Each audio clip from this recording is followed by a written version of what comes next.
Samantala, direktang pinangalanan ng kampo ni Vice President Jejomar Binay ang mga personalidad na nasa likod umano ng Oplan Stop Nognog 2016.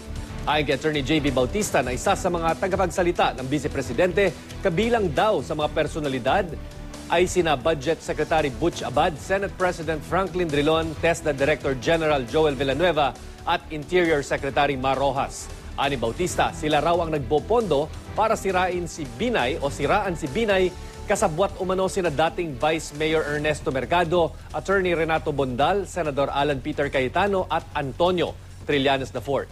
Pinabulaan na naman ni Budget Secretary Butch Abad na ang Liberal Party o mga kaalyado ni Pangulong Aquino ang nasa likod ng paninira kay Binay.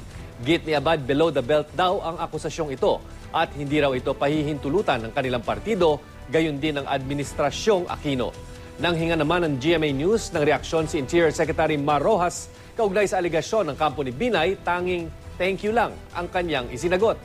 Sinisika pa naming hingan ng reaksyon ng iba pang mga personalidad na binanggit ni Bautista. Pero una nang sinabi ni Trillanes at Cayetano na hindi raw pamumulitika ang pakay ng pag-imbestiga ng Senate Blue Ribbon Subcommittee sa umano'y overpriced na Makati City Hall 2. Ayon naman sa Malacanang, wala raw puwang sa Pangulo at sa kanyang gabinete na pagtuunan ang pamumulitika para sa 2016 elections. Nakatutok daw ngayon ang gobyerno sa iba't ibang malalaking issue.